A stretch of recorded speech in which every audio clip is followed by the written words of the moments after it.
विगत कई वर्षों से जब जब भारत में संसद का सत्र चलता है तब तब विदेश में कोई ना कोई रिपोर्ट छपती है।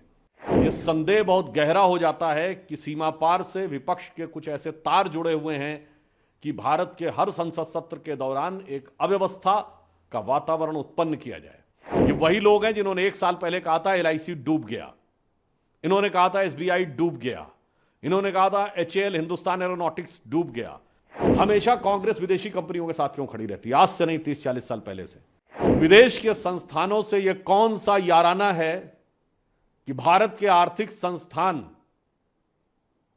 के हर विषय के ऊपर आपका निशाना है।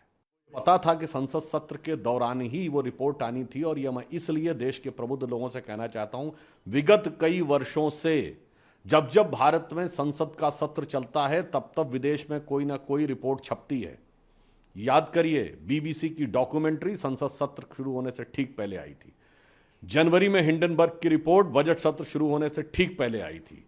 कभी रिलीजियस फ्रीडम की रिपोर्ट आती है, कभी किसानों को लेकर कमेंट आता है विदेश से, तो कभी ग्रेटा थनबर्ग का स्टेटमेंट। ये सारे सीक्वेंस जाके देख लीजिएगा, संसद सत्र के दौरान ही आते हैं। और आज बरबस विपक्ष ने जब संसद सत्र का विषय उठाया तो ये और साफ हो गया कि इसका मतलब यह संदेह बहुत गहरा हो जाता है कि सीमा पार से विपक्ष के कुछ ऐसे तार जुड़े हुए हैं कि भारत के हर संसद सत्र के दौरान एक अव्यवस्था का वातावरण उत्पन्न किया जाए। और यह बात हम गंभीरता से कह रहे हैं कि विपक्षी दल भारत में अस्थिरता और अराजकता उत्पन्न करना चाहते हैं, क्योंकि अभी हाल ही में संपन्न चुनाव भारत के इतिहास के इकलौते चुनाव थे जब 7 समंदर पार से बैठे हुए किसी धन कुबेर ने कहा, जॉर्ज सोरोस ने, कि मैंने $1 बिलियन रखे हुए हैं भारत में मोदी जी की सरकार को हटाने के लिए। कोई एक घटना होती तो किसी देश का बयान आ जाता है, तो कभी कोई रिपोर्ट आ जाती है। तो हमारी समझ में यह नहीं आता है कि ये सारी बातें, और फिर वो विदेश में जाकर ही राहुल गांधी जी अनेक प्रकार की चीजों की अपेक्षा करते हैं। कांग्रेस और विपक्ष के नेता जाके विपक्ष से अपेक्षा करते हैं कि भारत में हस्तक्षेप किया जाए।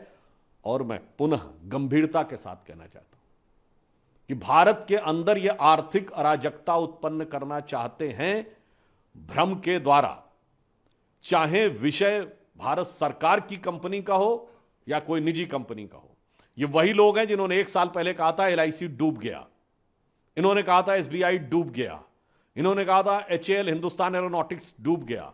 फैक्ट यह है कि एलआईसी ने पिछले तिमाही में 17,000 करोड़ का प्रॉफिट दर्ज किया है, जो ऑल टाइम हाई है। स्टेट बैंक ऑफ इंडिया ने पिछले तिमाही में 21,000 करोड़ का प्रॉफिट दर्ज किया है, जो प्राइवेट और गवर्नमेंट दोनों की कंपनीज में मिला के ऑल टाइम हाई है। एचएएल ने 29,000 करोड़ का रेवेन्यू 2023-24 में आया। अब सेबी के ऊपर अटैक है। मैं पूछना चाहता हूं कि आप ये कर क्या काम करना चाहते हैं? और मैं जिम्मेदारी के साथ कहता हूं, सिर्फ फैक्ट सामने रख रहा हूं, हमेशा कांग्रेस विदेशी कंपनियों के साथ क्यों खड़ी रहती है? आज से नहीं, 30-40 साल पहले से। यह बताइए, 1984 में यूनियन कार्बाइड के एंडरसन को इन्होंने हवाई जहाज में बैठ के भगाया था। यूनियन कार्बाइड के साथ कौन खड़ा था? कांग्रेस। बोफोर्स के साथ कौन खड़ा था 1987-88 में? कांग्रेस। अगस्ता वेस्टलैंड के साथ कौन खड़ा था? कांग्रेस। चेक पिस्टल्स वाली कंपनियों के साथ कौन खड़ा हुआ था? कांग्रेस।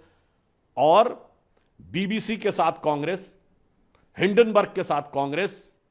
और मैं फिर भी कहूंगा, राहुल गांधी जी एक ब्रिटिश कंपनी में काम भी कर चुके हैं जिसका नाम था बैकऑप्स। तो आज हम विपक्ष से पूछना चाहते हैं कि विदेश की संस्थाओं और विदेश में छपने वाली चीजों में, और आपको ध्यान हो केजरीवाल जी ये भी बोल चुके हैं कितना मुश्किल होता है न्यूयॉर्क टाइम्स में छपवाना, ये वर्ड है उनका ऑन रिकॉर्ड।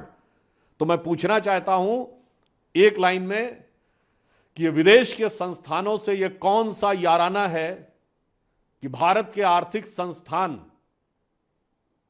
के हर विषय के ऊपर आपका निशाना है? सर, ऑपोजिशन जेपीसी है इस मुद्दे पे, क्या कहेंगे? देखिए, अपोजिशन पहले भी इस विषय पे बात करती रही। जेपीसी का अधिकार, जब एक बिंदु मैं और भी कहना चाहूंगा, जो संसद सत्र के दौरान की उन्होंने बात कही, तो बिजनेस एडवाइजरी कमेटी में तय हुआ कि संसद सत्र का सत्रावसान होगा। मैं स्वयं भी बिजनेस एडवाइजरी कमेटी का मेंबर हूं। तो बताइए, कांग्रेस के लोग तो उसमें थे।